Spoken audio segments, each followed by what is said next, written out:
मैं शुभम वालिया पेश करता हूँ इतिहास नालंदा, जिसका शीर्षक है हाँ मैं नालंदा बोल रहा हूँ।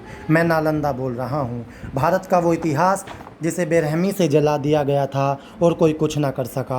आप केवल मुग़लों और अंग्रेज़ों में ही फंसे रहते हैं, कोई मेरी तरफ पलट कर भी नहीं देखता।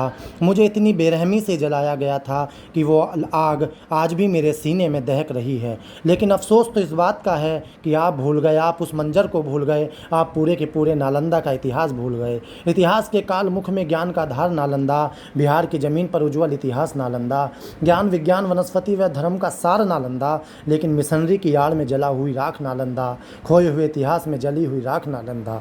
हाँ, मैं नालंदा बोल रहा हूँ। सवाल ये नहीं कि इतिहास के पन्ने टटोलते समय आपकी उंगलियां कांपती क्यों नहीं। सवाल ये भी नहीं कि गैरों का इतिहास लिखते लिखते अपनी दास्ता कोई समझता क्यों नहीं। लेकिन सवाल ये है, जिस विश्वविद्यालय ने हर भारतीय संस्कृति को अपनी पुस्तकों में समेटे हुए काल के जाल में अपना दम तोड़ दिया, उसकी चीख किसी को सुनाई क्यों नहीं दी, वो मंजर किसी को दिखाई क्यों नहीं दिया। अंग्रेज और वामपंथियों द्वारा लिखे हुए इतिहास को मानने वाले, तुम उस इतिहास के कालखंड को भूल गए जिस कालखंड में मैं खड़ा था। पूरे संसार को ज्ञान विज्ञान वनस्पति व धर्म का पाठ पढ़ाने वाला मैं नालंदा, और आज तुम मेरी एक एक ईंट को 100-100 रुपये में बेच रहे हो। शर्म नहीं आती? छोड़िए, आएगी भी कैसे। जिसे ये लगता है कि भारत का खोज तो वास्को डी गामा ने की थी, वो नालंदा का क्या याद रखेंगे। मुझे दुख इस बात का नहीं कि खिलजी ने केवल अपनी सनक के बल पर मुझे जलाकर खाक कर दिया।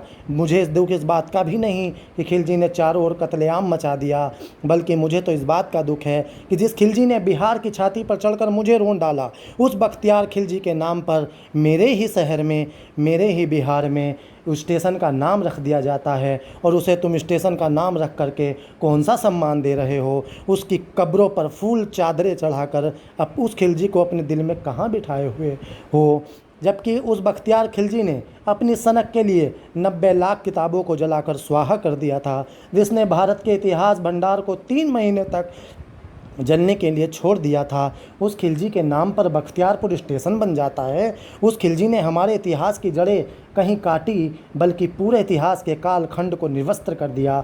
कुछ तो शर्म करो। यदि थोड़ी सी भी शर्म बची है तो आप समझेंगे नहीं, क्योंकि आप वहाँ नहीं थे, लेकिन मैं तो वहीं था। मेरी ही ठंडी छाँव में 10,000 छात्र व 2,000 शिक्षक रहते थे। कैसे भूल सकता हूँ मैं वो काला दिन, जब लगभग 200 घुड़सवार आए और निहत्थे छात्रों पर बेरहमी से टूट पड़े। आपको ये जानकर आश्चर्य होगा कि मेरी एक एक ईंट रक्त से सनी हुई है, जो चीख चीख कर अपना दर्द इतिहास बयां कर रही है। आप मुझे मात्र विश्वविद्यालय के नाम से ना किए, बल्कि इसलिए भी पहचानिए, न जाने कितने ऐसे महात्मा हुए जो सालों साल विदेशों में रहकर केवल इसलिए अध्ययन करते रहे कि उन्हें नालंदा में प्रवेश मिल जाए। मैंने हाल ही में सुना कि बहुत से स्टेशनों के नाम बदले गए।